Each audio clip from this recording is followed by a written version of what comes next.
Kota tanpa buku. Pernahkah kau ke toko buku, perpustakaan, atau taman bacaan? Tidakkah kau merasa istimewa ketika berada di dalamnya? Di sekelilingmu ada berbagai tokoh dari dunia nyata dan khayal, tempat yang pernah kau kunjungi dan yang belum. Informasi dan cerita dari masa lalu, masa kini, dan masa depan. Semua berpadu, semua berada dalam genggamanmu. Saat berada di antara buku, tidakkah kau merasa menjadi raja dan ratu? Ruang dan waktu seolah menyatu tanpa batas. Kau bisa terbang melintasi sekat negara dan melewati berbagai zaman. Kau bisa menyelam ke dalam samudra, melayang di angkasa, bercanda dengan aneka satwa, dan berkelana di tengah padatnya kota, juga rimba raya. Kau tahu, buku adalah jendela dunia, kunci pengetahuan, dan pintu wawasan. Muhammad Hatta, sang proklamator, berkata, "Aku rela dipenjara, asalkan bersama buku, karena dengan buku, aku bebas." Melalui buku, manusia terbebas dari ketidaktahuan. Tempat-tempat yang dipenuhi buku adalah harapan berkembangnya pengetahuan dan wawasan. Apa jadinya jika kota tanpa buku? Pantaskah dia disebut kota? Di kota itu, mungkin kabar datang dari sumber lain, dari koran, televisi, atau internet.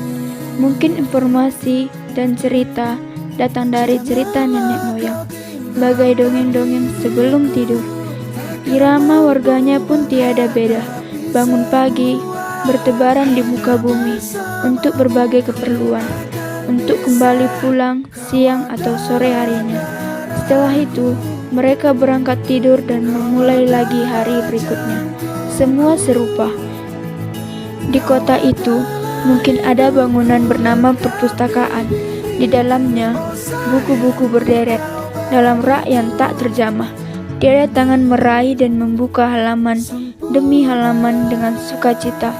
Mungkin juga ada tumpukan buku di sudut-sudut sekolah yang sepi dan berdebu, jarang dikunjungi, jarang dibaca.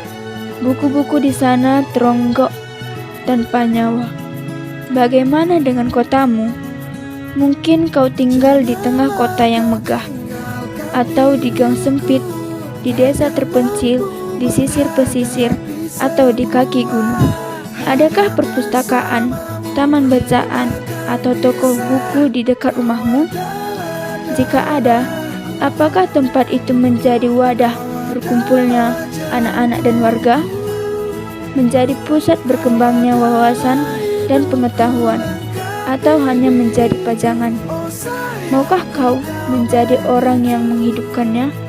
Kau bisa mengunjunginya dan mengajak teman-teman membaca dan berbagi cerita di sana. Jadikan tempat itu sumber kegembiraan dan pengetahuan.